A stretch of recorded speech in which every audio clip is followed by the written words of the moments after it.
നമസ്കാരം. ഹൃദയപൂർവ്വം മോഹൻലാൽ സത്യനന്ദിക്കാട് കോംബോയിൽ വരുന്ന പടം ഏതാണ്ട് കുറച്ച് കാലത്തിന് ശേഷമാണ് അവർ ഒരുമിച്ച് സിനിമ വരുന്നത്. സിനിമയുടെ ടീസറും ട്രെയിലറൊക്കെ കണ്ടപ്പോൾ തന്നെ തോന്നിയത് ഒരു ഫീൽ ഗുഡ് ഫിലിം ആയിരിക്കും എന്നുള്ളതാണ്. ആ ഒരു പ്രതീക്ഷ അതേപോലെ നിലനിർത്തിയിട്ടുള്ള വളരെ ക്വാളിറ്റി ഉള്ള ഒരു ഫീൽ ഗുഡ് എൻ്റർടൈനർ. ലാലേട്ടനെ അധികം നമ്മൾ കാണാത്ത ലൈറ്റ് ആയിട്ടുള്ള പരിപാടികളാണ് സിനിമയിലുടനീളമുള്ളത്. ഇതിൽ സ്ക്രീനിൽ ഒരുപാട് ഫ്രഷ്നെസ് ഉണ്ട്. കാരണം അത് സത്യനന്ദിക്കാട് ബോധപൂർവം കൊണ്ടുവന്ന സംഭവം തന്നെയാണെന്ന് തോന്നുന്നു. കാരണം ലാലേട്ടൻ്റെ കൂടെ അധികം നമ്മൾ കാണാത്ത ഒരുപാട് കോമ്പിനേഷൻ, ഇപ്പം ലാലേട്ടൻ സംഗീത കോംബോ ആണെങ്കിലും, ലാലേട്ടൻ മാളവിക കോംബോ, ലാലേട്ടൻ സംഗീത കോംബോ, അതുപോലെ ലാലേട്ടൻ ബേസിൽ ജോസഫ്, ഇങ്ങനെ ഒരുപാട് ടീമുകൾ ഇതിൽ ലാലേട്ടൻ്റെ കൂടെ വരുന്നു. അപ്പോൾ അതിൻ്റെ ഒരു ഫ്രഷ്നെസ്, അവരോടൊക്കെ ഭയങ്കര ജെല്ലായിട്ട് ലാലേട്ടൻ പെർഫോം ചെയ്യുന്നു. എസ്പെഷ്യലി സംഗീതിൻ്റെ കൂടെ ത്രൂ ഔട്ട് റോളാണ് സംഗീതിന്. ലാലേട്ടൻ്റെ കൂടെ തന്നെയുള്ളൊരു ക്യാരക്ടർ, അത് അടിപൊളിയായിട്ട് പുള്ളി ചെയ്തിട്ടുണ്ട്. ലാലേട്ടനാണെങ്കിൽ എന്താ പറയുക, അങ്ങനെ ഒരു കൊടുക്കൽ വാങ്ങൽ നിന്ന് പോകുന്നൊരു ആക്ടറാണ്. അതിൻ്റെ ഒരു ഭയങ്കരമായിട്ടുള്ള സംഭവം സ്ക്രീനിൽ നമുക്ക് ഫീൽ ചെയ്യും. അതുപോലെ ഇതൊരു നോർമലി നമ്മൾ കാണുന്ന ഒരു പരിപാടികളല്ല ഈ സിനിമയിൽ. നോർമലി ഒരു സത്യനന്ദിക്കാട് സിനിമയാണെങ്കിൽ ഗ്രാമത്തിൽ സെറ്റ് ചെയ്ത് അവിടെയുള്ള കുറേ കഥാപാത്രങ്ങളും പരിപാടികളൊക്കെയാണ്. പക്ഷേ ഇതങ്ങനെയല്ല. ഇതിൽ തീർത്തും വ്യത്യസ്തമായിട്ട് കേരളത്തിൽ കുറേ ഭാഗം, കേരളത്തിൽ നിന്ന് പിന്നെ പൂനെയിലോട്ട് പോകുന്നു, അവിടെയുള്ള കുറേ പരിപാടികളൊക്കെയാണ്.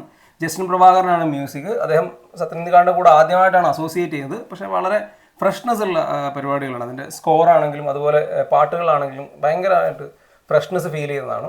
പിന്നെ മാളവിക ഒരു എന്താ പറയുക, ലാലേട്ടൻ്റെ കൂടെ ഒരു പെയറൊന്നും നമുക്ക് പറയാൻ പറ്റില്ല, പക്ഷേ ഭയങ്കര രസമുള്ളൊരു കോംബോ ആയിട്ടാണ് ത്രൂ ഔട്ട് തോന്നിയത്. പുള്ളിക്കാരുടെ ക്യാരക്ടറും ഭയങ്കര നൈസാണ്. അപ്പം സിനിമയുടെ പേര് സൂചിപ്പിക്കുന്ന പോലെ തന്നെ ഉള്ളൊരു പരിപാടികളുണ്ട് സിനിമയിൽ. അത് സിനിമ കാണുമ്പം മനസ്സിലാക്കുക. അപ്പോൾ ലാലേട്ടൻ്റെ ഒരു എന്താ പറയുക, സംഗീത ലാലേട്ടൻ്റെ കൂടെ ആദ്യമായിട്ടാണ് അസോസിയേറ്റ് ചെയ്യുന്നത്. അപ്പം അവരുടെ ഒരു കോംബോയുടെ ഫ്രഷ്നെസ്. പിന്നെ നോർമലി സത്യനന്ദിക്കാട് സിനിമകളിലുള്ള സിദ്ദിഖുണ്ട്, ജനാർദ്ദനൻ്റെ ഒരു പരിപാടി ഭയങ്കര രസമാണ്. ജനാർദ്ദനൻ സ്ക്രീനിൽ ഇല്ലാത്ത സമയത്തും പുള്ളിയുടെ ഡയലോഗ് വെച്ചൊക്കെയുള്ള പരിപാടികൾ അടിപൊളിയായിട്ട് വന്നിട്ടുണ്ട്. സത്യനന്ദിക്കാടിൻ്റെ മക്കളൊക്കെ എന്താ പറയുക, ഈ സിനിമയിൽ വർക്ക് ചെയ്തിട്ടുള്ളതിൻ്റെ ഒരു ബെനിഫിറ്റ് ഈ സിനിമയ്ക്കുണ്ട്.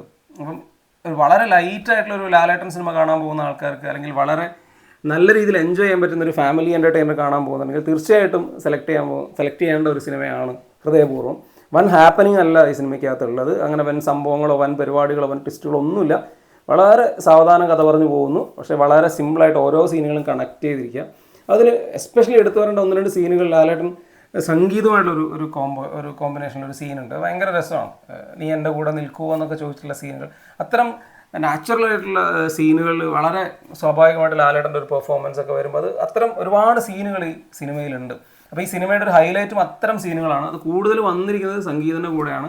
അപ്പോൾ തീർച്ചയായിട്ടും നല്ലൊരു സിനിമ കാണാമെന്നുള്ള ഉദ്ദേശത്തിൽ തീർച്ചയായിട്ടും ഈ ഓണക്കാലത്ത് ഫാമിലീസിന് ടിക്കറ്റ് എടുക്കാവുന്ന ഒരു സിനിമയാണ് ഹൃദയപൂർവ്വം. തീർച്ചയായിട്ടും തിയേറ്ററിൽ തന്നെ കാണുക. എന്താ പറയുക, അത്രയ്ക്ക് എൻജോയ് ചെയ്ത് കണ്ടിറങ്ങി പോരാൻ പറ്റുന്ന ഒരു സിനിമയാണ്. നമ്മുടെ ചുറ്റുപാടുകളും നമുക്ക് പരിചയമുള്ള ആളുകളെയൊക്കെ പോലെ പെരുമാറുന്ന കുറേ കഥാപാത്രങ്ങൾ ഈ സിനിമയിലുണ്ട്. അപ്പോൾ അങ്ങനെ ഒരുപാട് പരിപാടികളുണ്ട്. അല്ലാതെ ഒരു ട്വിസ്റ്റ് ആക്ഷൻ പരിപാടി അങ്ങനത്തെ പരിപാടികളൊന്നും പ്രതീക്ഷിച്ച് പോകണ്ട. വളരെ ലൈറ്റായിട്ടുള്ള ഒരു സിമ്പിൾ പരിപാടി പ്രതീക്ഷിച്ച് പോവുക. തീർച്ചയായിട്ടും ഹൃദയപൂർവ്വം നിങ്ങളെ ഇഷ്ടപ്പെടുത്തും.